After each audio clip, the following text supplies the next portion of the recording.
All the world's a stage, and all the men and women nearly players. They have their exits and their entrances. And boy, don't we love our entrances. Theater is a part of everyday life. It can make you laugh, it can make you cry, and if it's really good, it can leave a lasting impression that touches you somewhere deep within. Good theater is education, entertainment, and inspiration. Theater is capable of magic and being the agent of change. And it's fun. Theater is my passion. Theater is phenomenal, a phenomenon. Well, theater is a passion for those who follow it. And it is a very, very fulfilling kind of a passion.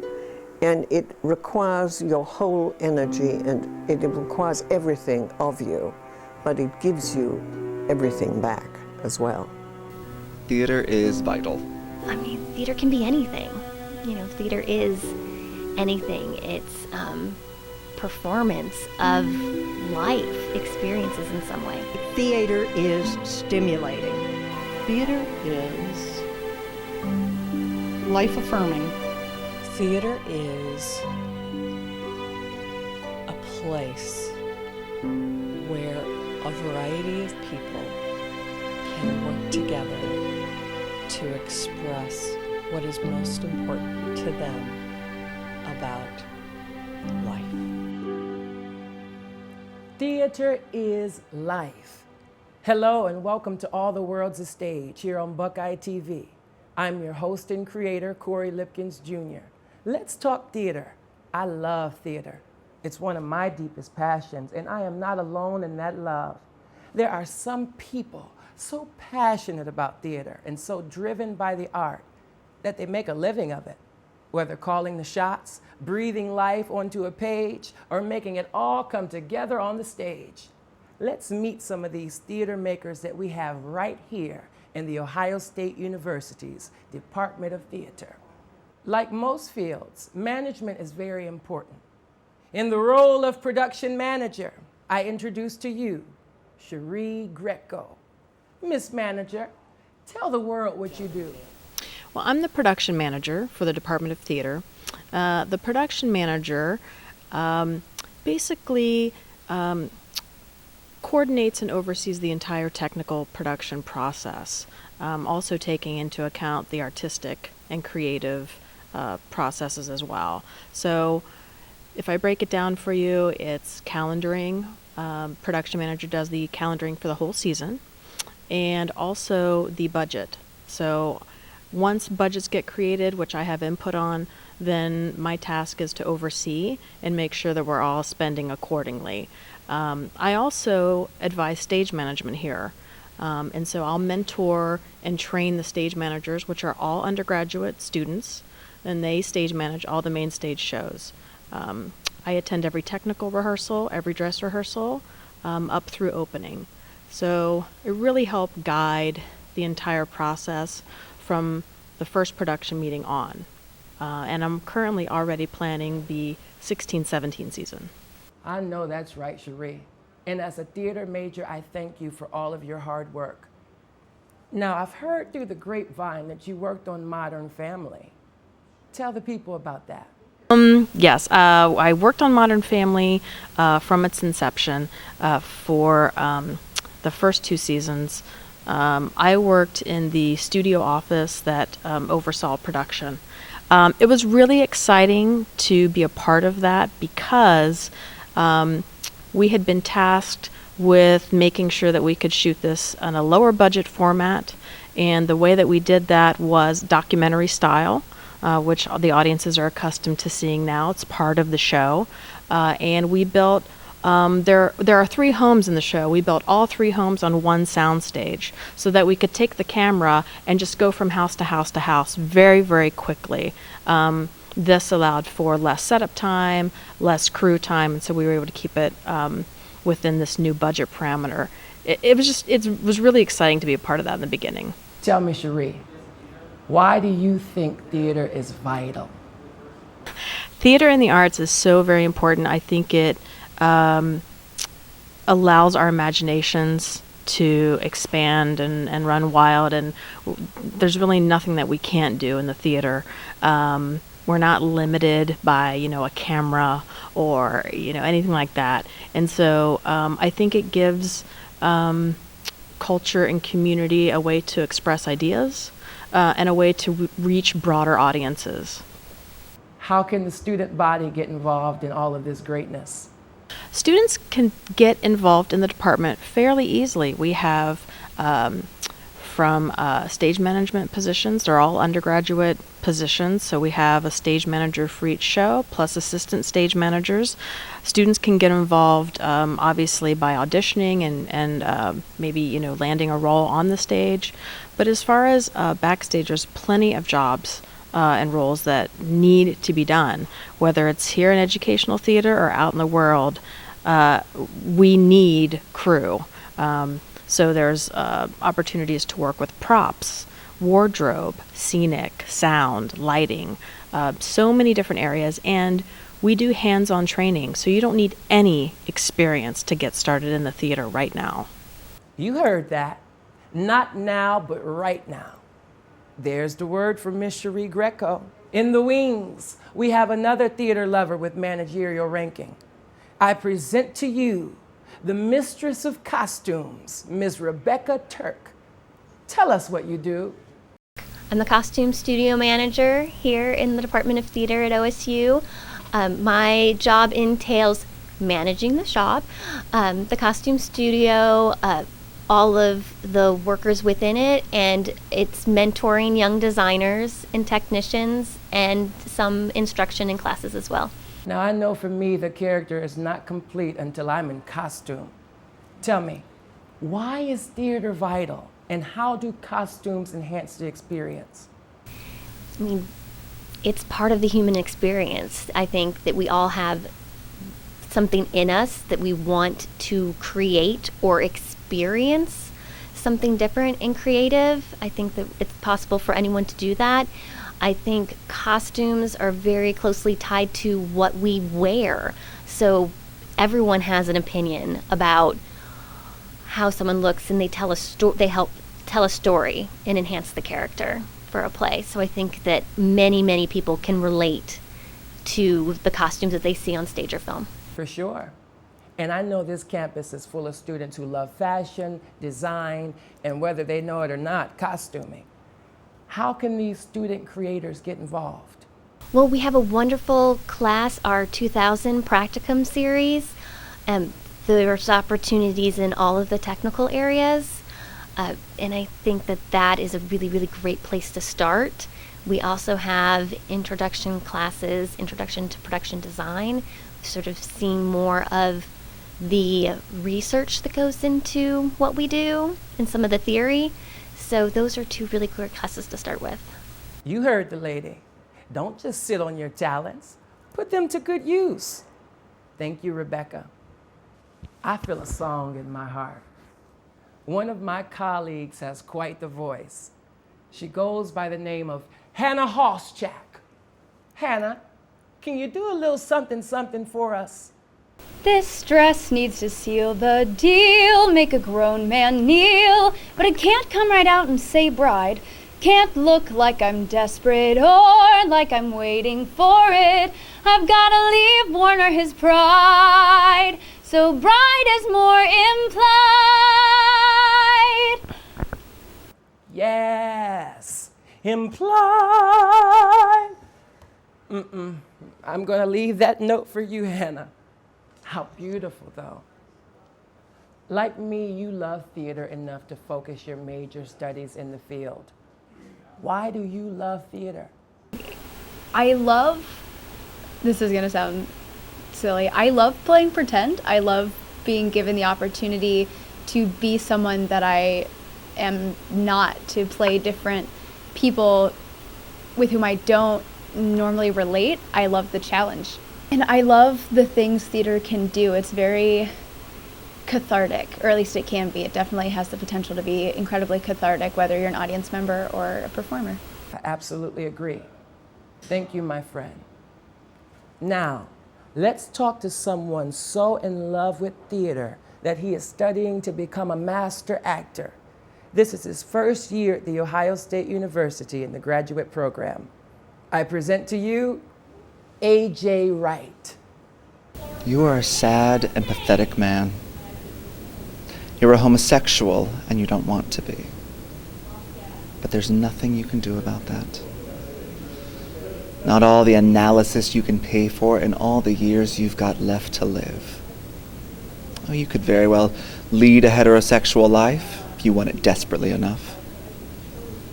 But you'll always be a homosexual, Michael. Always. For the rest of your life. Fabulous, AJ. You are working on your Master's of Fine Arts. How's your first year coming along? It is a transition. It is intense, but I'm learning a lot. Yeah, it's been a really cool experience. To me, theater is exciting. What excites you about theater? For me, what excites me about theater, far more than acting, far more than directing or putting on shows, what excites me about theater is the human relationships. It is the connection that I can have as a mentor, as a as a leader. I think that theater has a power that not every art form has in terms of, uplifting, upholding the human experience. I'm a storyteller, and I always have been. And the thing that I personally love about theater is, it's about that human connection for me. It's about myself with another actor. It's about myself with my faculty. It's about myself with my students, and just how, we can kind of, to be all cheesy, but kind of change the world, through this medium. And change the world we shall. Thanks for dropping in, AJ. Now I present to you Miss Eve Nordyke. Well, I must say, Algernon, I think it is high time that Mr. Bunbury made up his mind whether to live or die. This shilly-shallying about the thing is absurd. Nor do I approve of the modern sympathy with invalids. I consider it morbid. How could you not love this stuff, everybody? Miss Eve, my friend. This lady is my friend, everybody. Miss Eve, you are a part of a special program on campus. Can you tell us about it? I am a Program 60 student. If you are 60 and older, you can attend any state university for free. You don't earn a degree and you don't get credit, but you don't have to take the tests or write the papers. So it's a terrific way to go to school. I know you do a lot of sound design for the department. Is that your focus, or? Well, I decided not to specialize. I specialized in my career, and so in the department, in the theater department, I decided to just do a little of all of it. Sometimes I do some acting, I've done some dramaturg work, I've did stage management. Right now I'm doing a lot of sound designing. That's been more recently. That's cool. And I think that is a great lesson for all of us. Don't put yourself in a box or allow anyone else to. Miss Eve, what has been your best theatrical experience? We did an original piece, In Here, Out There, which was about a child with autism, and I designed the sound for that. And that was very exciting because it was in a child's imagination. So we did superheroes and supervillains, and I got to do a lot of exotic sounds for that. A big storm, volcanoes erupting, superheroes fighting with the pow, bam, bop. That was really an exciting and demanding piece. The other thing that the acting role we did The Last Days of Judas Iscariot, and I got to play Judas Iscariot's mother, talking about how no mother should have to bury a child. That was very demanding role and very poignant. And then recently I have a group of friends who get together and read plays. We do dramatic readings, and I got to fill one of my bucket list items by portraying Lady Bracknell in Oscar Wilde's The Importance of Being Earnest, one of the most colorful characters in theatrical literature. Tell me this. Why is theater vital? And it's a way to get across a message in an enjoyable way without lecturing or chastising or any of the kind of baggage that goes with trying to teach a lesson. And it exposes us to different ideas, different ways of looking at the world, and different ways of interpreting what we see, seeing different people's points of view. Thank you, Miss Eve. Now I'd like to introduce you all to another phenomenal woman who is near and dear to my heart. She has become quite the mentor, and I have had the pleasure of receiving both acting and directing training from her. I present to you all one of the queens, Miss Mo Ryan. All I could think of was him. And all he could think of was me. We couldn't take a breath without thinking of each other. We couldn't eat if we were together. We couldn't sleep. We got sick at night when we were apart, violently sick. And my mother even took me to see a doctor. And Eddie's mother took him to see the same doctor, but the doctor had no idea what was wrong with us. He thought it was the flu or something. But my mother knew exactly what was wrong. She knew it clear down to her bones. She recognized every symptom. Will that do? Is that awful? Horrible. No, Mo, that was phenomenal. Can you introduce yourself? Yep, I am Maureen Ryan, better known as Mo to everybody, and I'm an associate professor of acting and directing. Awesome. What does your position here in the Ohio State University's Department of Theater entail? A lot. It entails students like you. So I do a lot of teaching. I teach primarily directing and acting classes. I've also been running the RSC OSU partnership for the last 3 years. So, for the folks that don't know, what is the RSC? Royal Shakespeare Company. So I've been charged with coordinating that for the department. So that's been a big piece of my job over the last few years. And I direct plays regularly for the department. So you're a busy lady. Yep. Now you're what I refer to as one of the queens of the department. Exactly how long have you been kicking butt and taking names? I guess I've just always done it.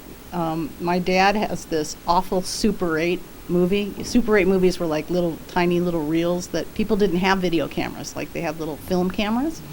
And so he has a Super 8 of me he got me a disguise kit for Christmas, he and my mom, and so I had my little disguise kit, my Groucho Marx glasses on and a hat and a tie, and running around just trying to be somebody else all the time. So, and I did children's theater as a kid, so I've just always done it. And you've always done it well, I assume. Yep.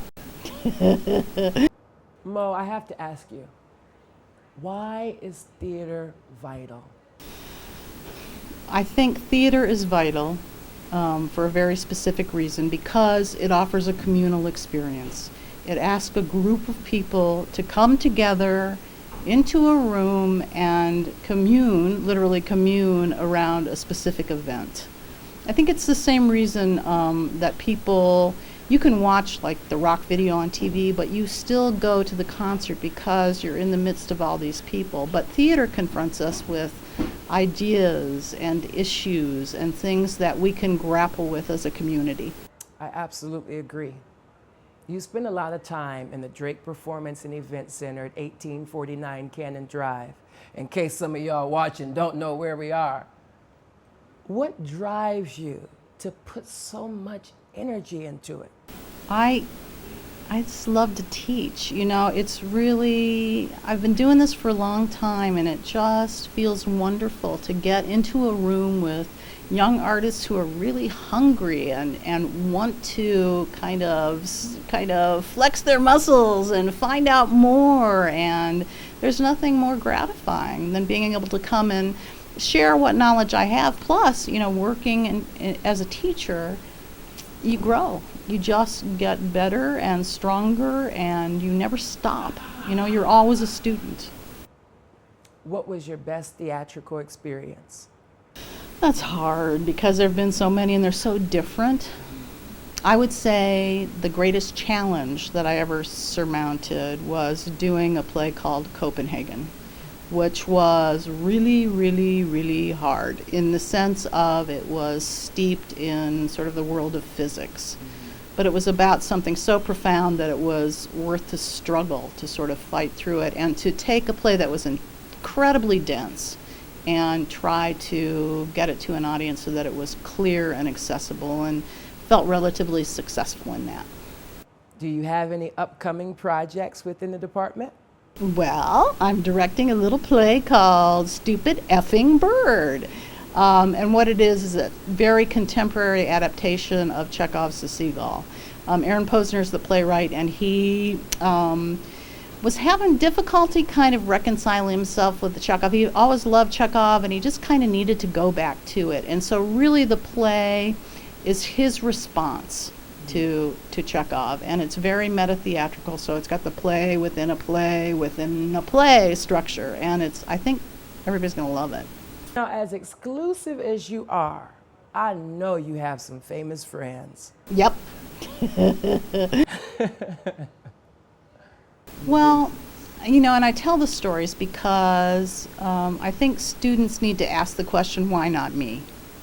And so I had a period in my life where I was with a lot of sort of why not me people who have done very well for themselves. Probably the most famous is Tracy Letts, who wrote August Osage County and won the Pulitzer Prize. He recently won a Tony for Who's Afraid of Virginia Woolf. And when he was receiving his Tony Award, his acceptance speech, he hearkened back to our days together in Chicago and all the artists. And I mean, we would sit in a living room reading new plays in a cold living room, and we couldn't cook anything because they couldn't afford to get the gas on in the stove. And you know, so we've all done well in our different ways, that whole group of people, I think because we just were really committed artists and really cared about what we did. But that's the message for any student is, why not me? Why not you? You're right. Why not me? Why not me? And why not you, and you, and you, and me? Why not? Thank you, Mo, for always being an inspiration. I'll see you later.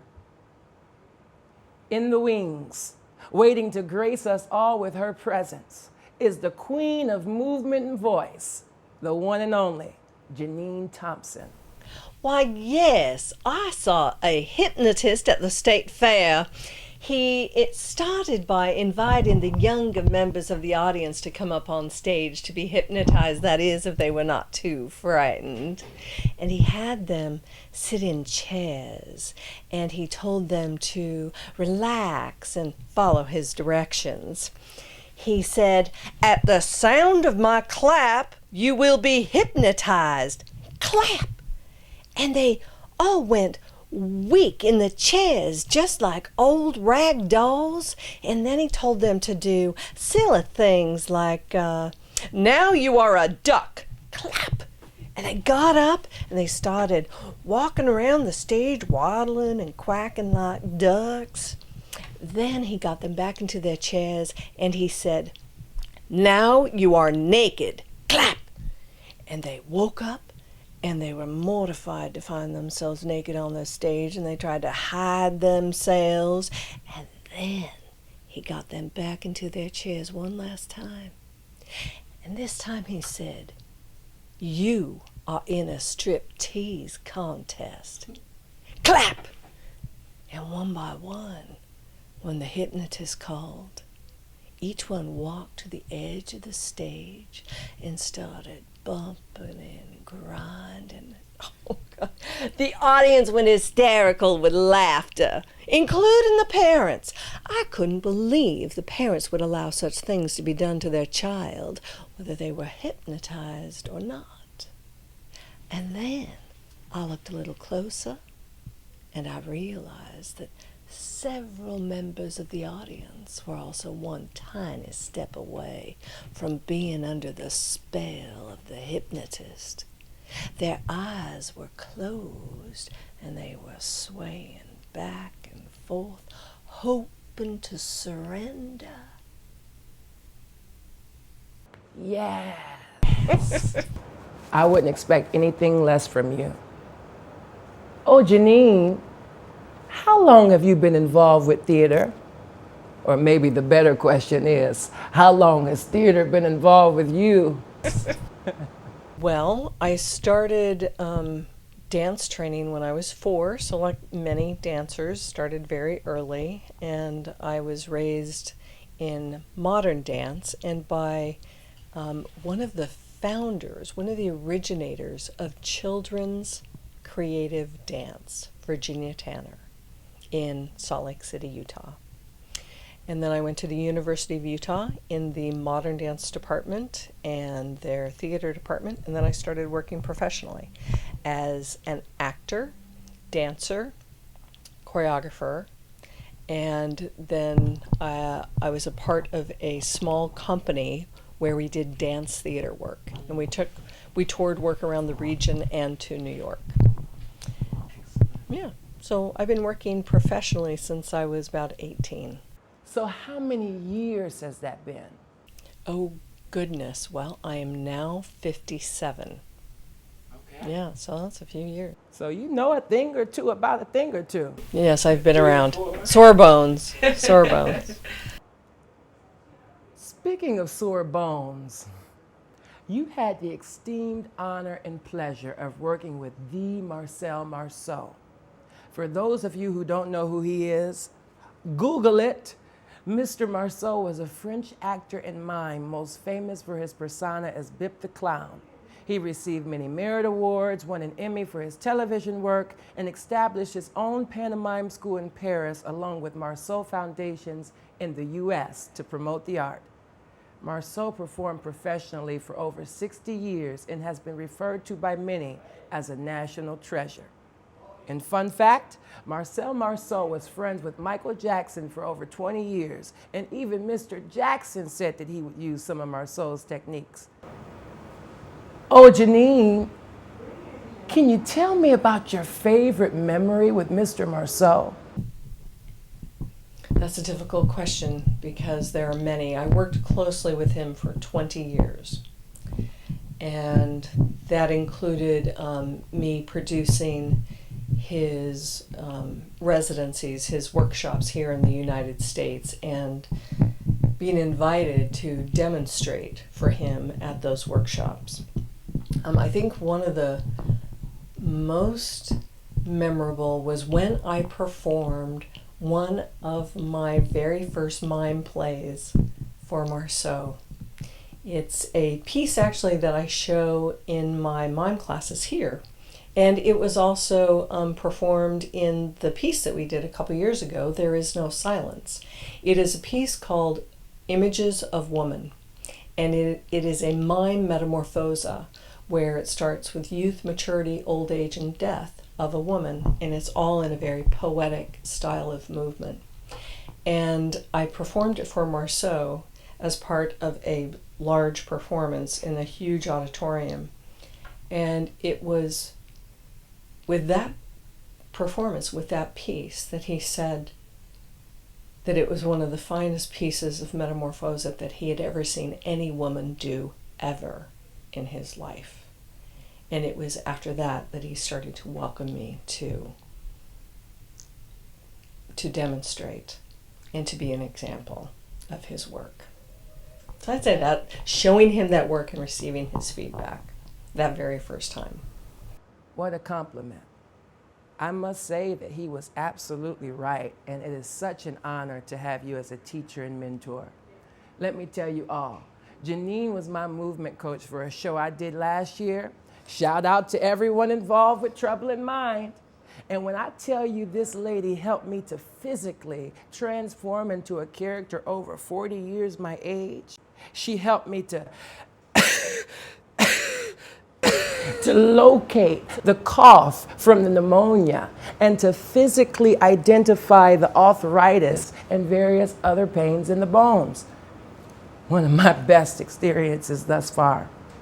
Janine, you have been doing this for quite some time. Do you have a favorite theatrical experience? I would say right now, the work that I just did with the performer and choreographer, my collaborator for about 27 years, John Giffen. We just created a piece called The Dream Dancer and Other Hysterics.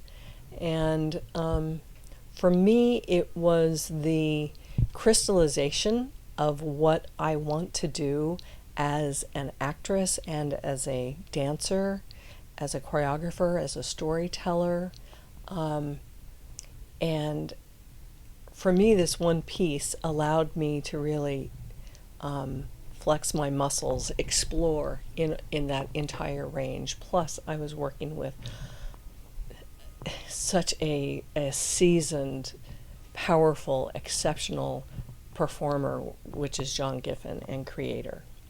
The opportunity to share the stage with him is a great privilege and honor.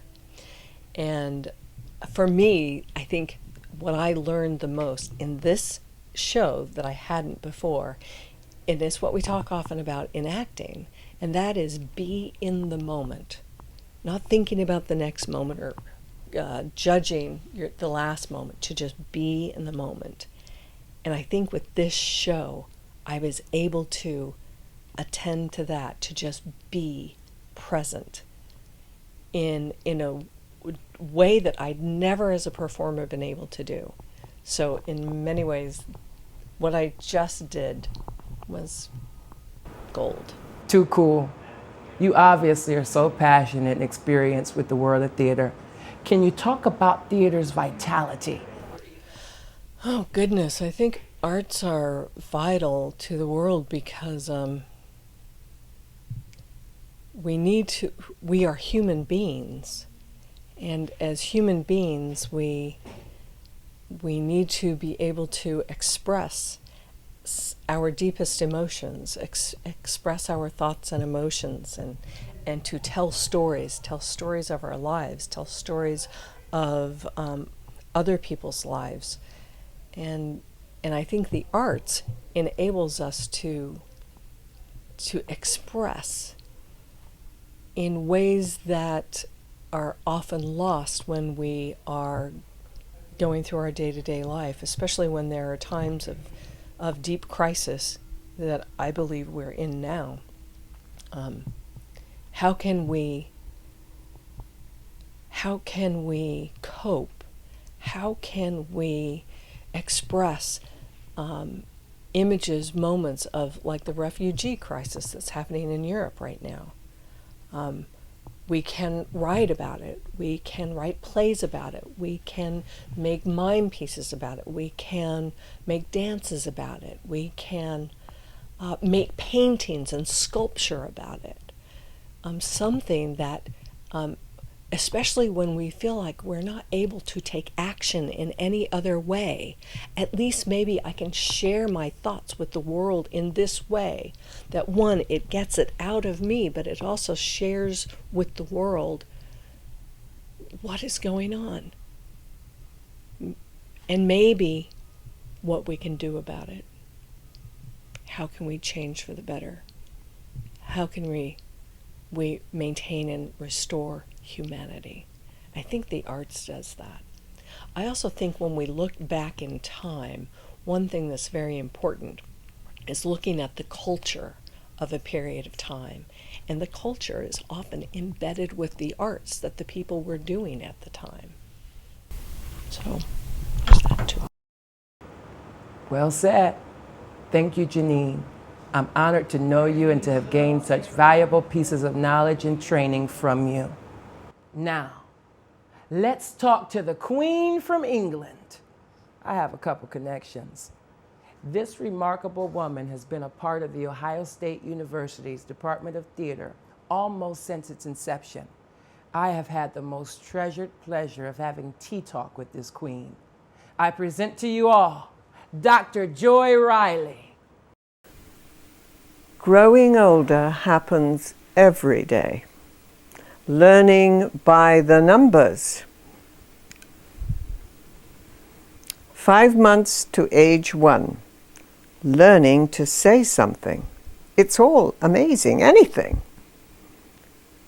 Age 1. Learning to say yes. Age 2. Learning not to say no. Age 4 to 21. Learning to say yes. Age 21 to 40. Deciding to ignore yes and no. Age 41 to 60.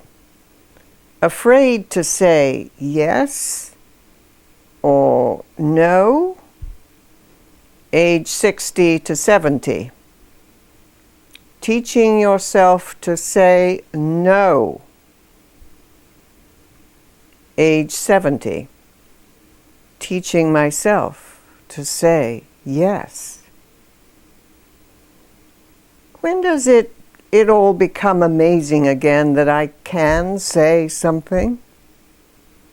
To be continued. Lovely reading. She wrote that, by the way. Queen Joy, how long have you been involved in theater? I have been involved in theater. Well, I've been at Ohio State about 40 years, but as a student and then eventually a faculty member. But before that, when I was in Germany, I was involved in theater.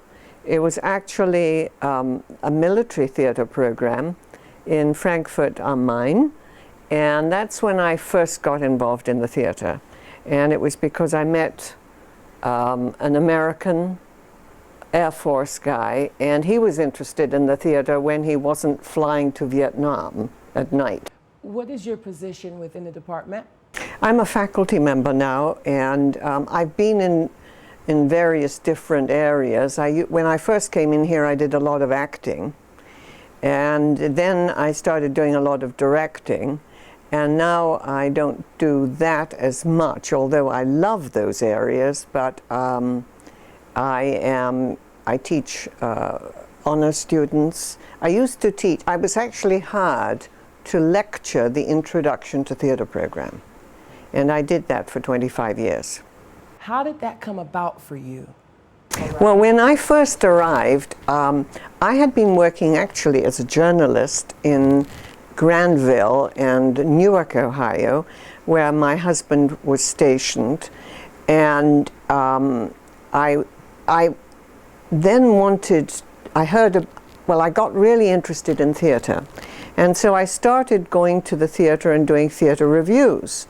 And so I wanted to get better at it. And so I decided my husband agreed at the time, that we would move to Columbus if I could get into Ohio State University. And I went and auditioned for the acting program as an actor for the BFA program. It was an undergraduate degree in acting that we used to have here.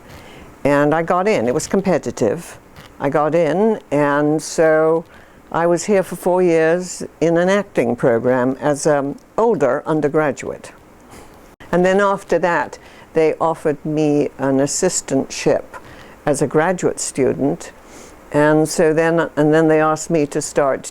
I started off by teaching acting, assisting the instructors, the faculty instructors, and then eventually they asked me to either teach those classes or to also to lecture Introduction to Theater.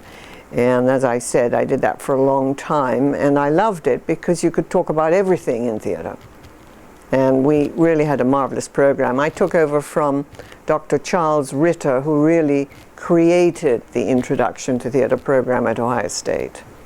Having a lifetime experience, what advice do you have for young actors and theater makers? It's very difficult, as we know, to make a living in theater unless you have excellent training and a passion and a drive, and then you have to be lucky, and you have to be competitive, and you have to have all those things if you want to be an actor. It's not the same as being a designer. Designers have much more opportunities, but with actors, it's all about luck, as well as you've got to have the expertise, and you've got to have the ability, and you've got to have the passion. In all of your years that you've devoted to the art of theater, do you have a favorite experience?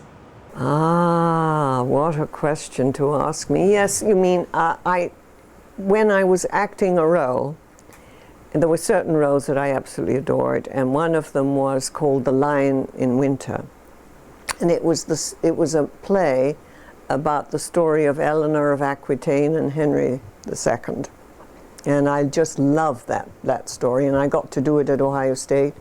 I also loved the opportunity to play Auntie Mame, and to do that for for the two people who had created it in the central Ohio area, Lawrence and Lee. And to be able to play that role of the wacko Auntie Mame, I love it. I love the fact that she was wacko, and she had all these crazy ideas, and she was passionate about them, and she laughed a lot. And I just love her. And I was so thrilled that I had this model of how to grow as you get older, and follow your passion and follow your dreams, because that's what she did. What are you up to these days, Joy? I'm artistic director of a theater company of older women. We write our thoughts about growing older. Tell me about all the women you know. When we gather together as women, we each hold a piece of the whole story. I write in my journal about the women I have known, have loved, have hated, have laughed with, have laughed at, have cried with and sighed with. Women so different and yet similar. These women, my friends, the witty ones, the wacky ones, the wondrous ones, the woeful ones, the women in my life. They sit together in a circle in this room, in this cabin in the countryside, brought together from different cultures. Brought together for what reason, I wonder? Why have I ended up here with them? My extraordinary women friends.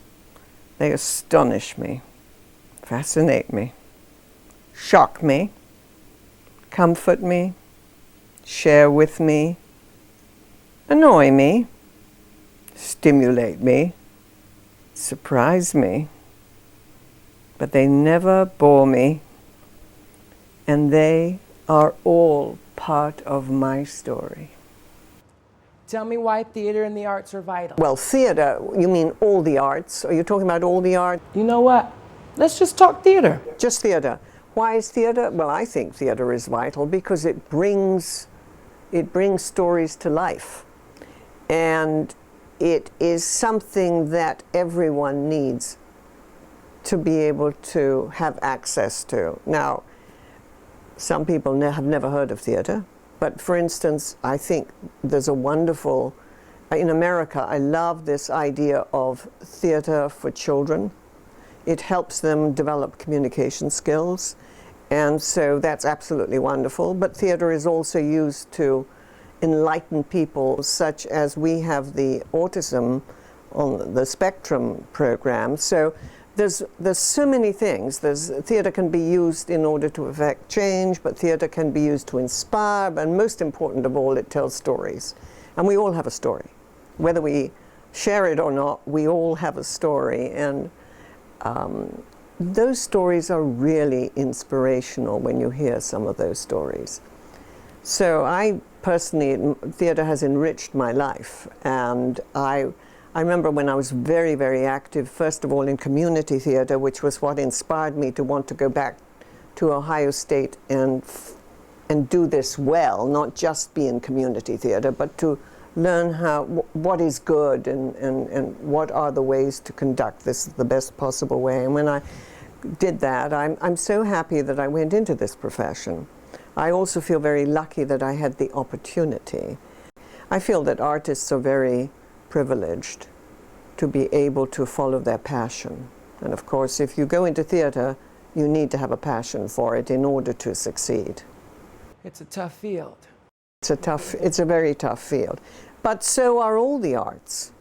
Music is tough, dance is tough, design is tough. They're all very, very tough fields. You have to have the passion. It's something you are born to do. I believe that anyway. There's the word from Queen Joy. Will you share one more writing of yours? 36 years of leaving England.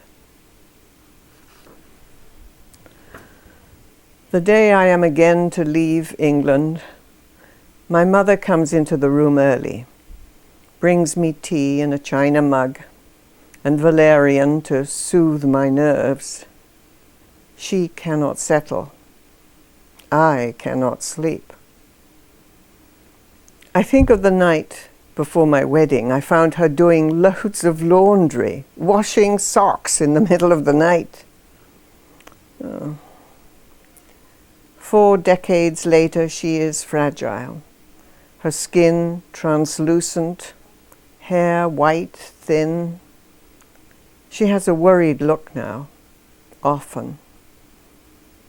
Except those treasured moments when something funny happens, tears run down her face, we laugh together with uncontrollable giggles, taking in great gulps of air, just as my grandmother used to do, a family trait that I cherish. Now she often forgets what we have agreed upon 5 minutes before.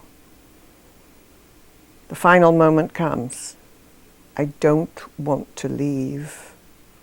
66 years with a hug goodbye.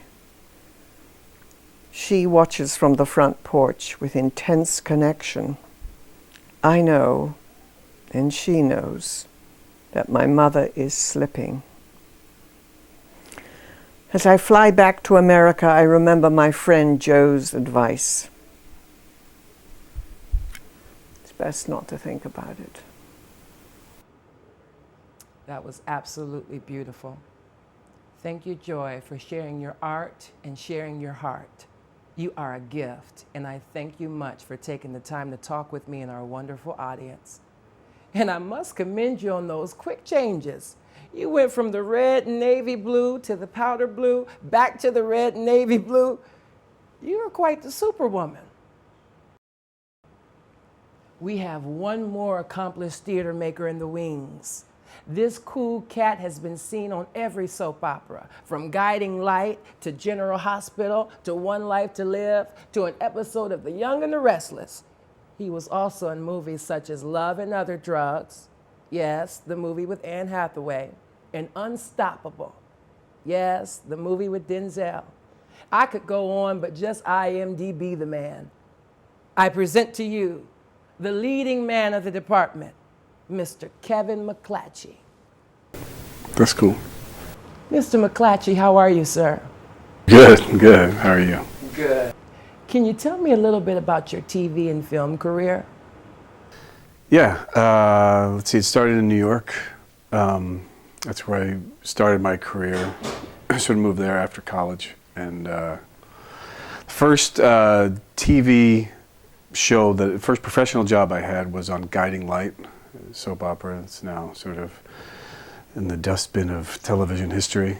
So yeah, I had a role on that. I played this guy, Vinnie Morrison, who was this sort of irredeemable character. It was supposed to be for 3 episodes. It ended up being 4 months. And because of that, the woman who was the executive producer of Guiding Light then became the executive producer at Another World, which was another daytime show, and she offered me a contract role. Yeah, so that's 2 years as opposed to 4 months. It's nice to be a working actor living in New York. And then I did some independent films as well in New York, and then I moved to LA. My wife and I moved to LA, I guess like 2000, and then I just started doing, getting opportunities to do primetime TV, guest spots like That 70s Show, X-Files, ER, The Practice, all these really great shows, really, and NCS, and NCIS, I mean. So yeah, I had got a lot of primetime stuff, and then I was also got a couple more soap opera jobs too. Of course, it's like as soon as you leave New York, they ask you to come back. Yeah, and then we moved here, and it was really it was kind of a pleasant surprise that Pittsburgh was a hub for television and film. I would not have thought that when I first moved here, but I've been able to do, I don't know, 5, 6 projects out of Pittsburgh. This movie Unstoppable with Denzel Washington, the Runaway Train. Love and Other Drugs with Anne Hathaway and Jake Gyllenhaal. I got to work with both of them, so that was cool. There was a TV movie called The Pennsylvania Miner Story. That was awesome. It was directed by David Frankel, who directed The Devil Wears Prada, and he directed Sex and the City movie, I think. So it was tremendous working with him. The last thing was this TV show that's starting in January on WGN. It's called Outsiders. It's not based on the 80s movie, but it's really cool. It's about this family who lives off the grid in on this mountain in Kentucky. They've been living for generations, sort of like this legendary clan, and then the mountain gets bought by a coal company. And it's a struggle between sort of the family and the modern world encroaching on their existence. And I play a greedy coal executive. So that's on in January. So that was also in Pittsburgh. So yeah, so it's been pretty cool to be able to continue to do my thing while I'm here. With all the cool people you've worked with, do you have a favorite moment with a fellow celebrity? Favorite celebrity moment, I think it would have to be, I was doing ER. I was doing an episode of ER, right? And that time was like the biggest show on TV. And I was in a scene with Anthony Edwards. He was one of the stars. And it was one of those sort of snaking, tracking shots, because ER was the first, they were really the first show to make like super use of that Steadicam, where you put the harness on and just track the actors. And the guy who pioneered it was directing that episode, so we used it all over the place. So we're doing this tracking shot, and we come around this corner, and right in front of us is John Glenn in his a shuttle spacesuit. We're like, what is happening here? And he had just been on Jay Leno on the Tonight Show, which is right down the street from Warner Brothers, and he wanted to visit the set of VR. And so there he was him and the other astronauts. And they were just hanging out. So of course everything came to a complete halt because it was like America's Last Hero was on the set. And I was this fireman, and I had all these, almost like soot and like a really hilarious fake mustache. And they took a picture of Anthony Edwards, myself, John Glenn, and George Clooney, and like 4 other people. And because there was a break, Anthony Edwards goes, let's go over to George's trailer.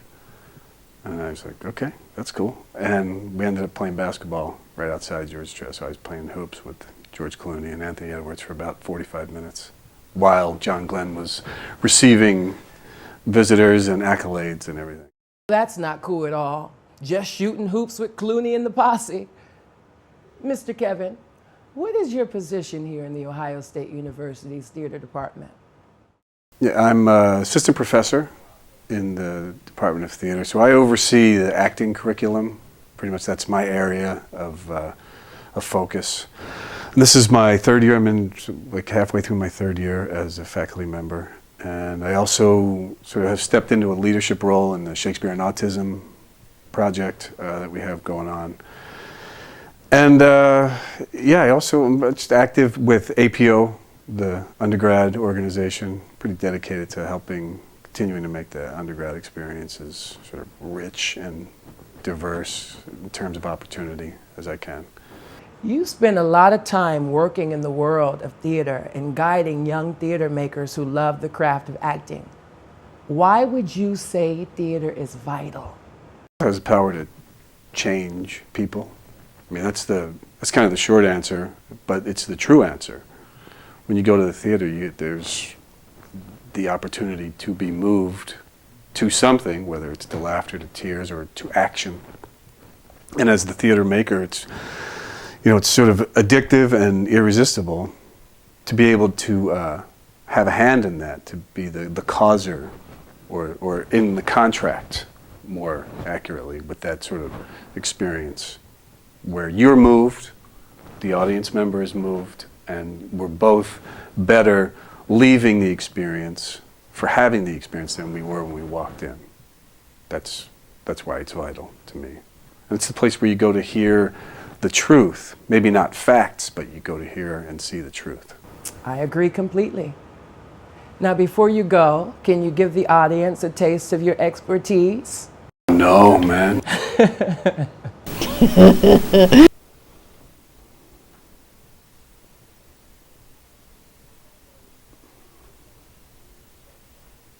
Okay.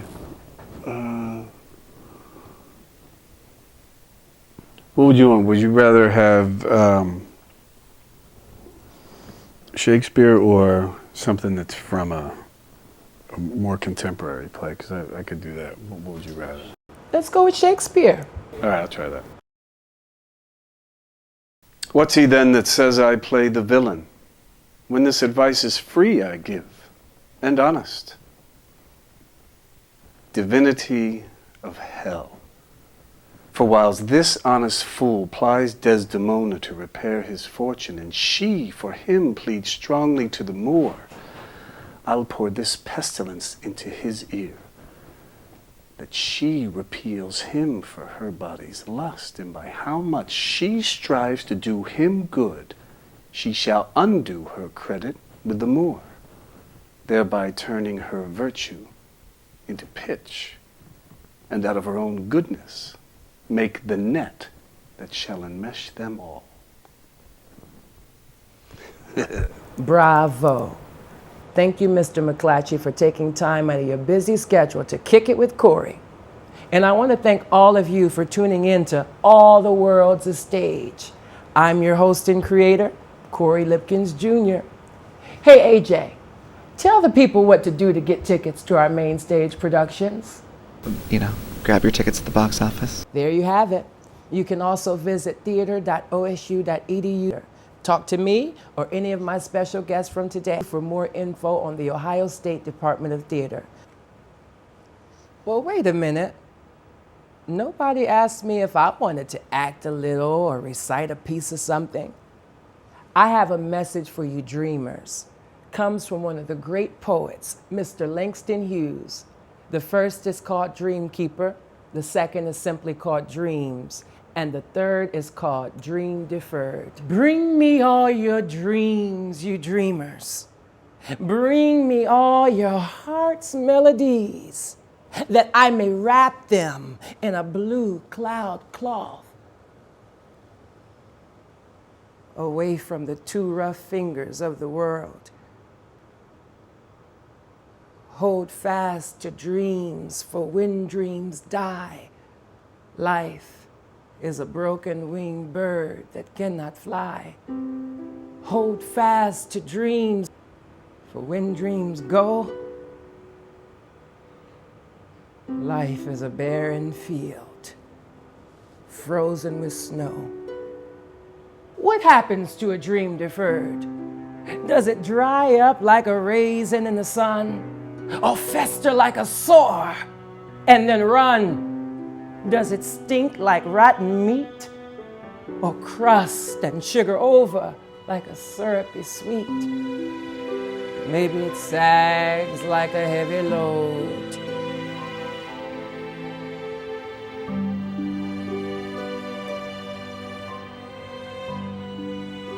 doesn't explode. No matter who you are, where you are, how old you are, hold fast to your dreams and never let them die. And don't be afraid to let your light shine, because after all the world's a stage.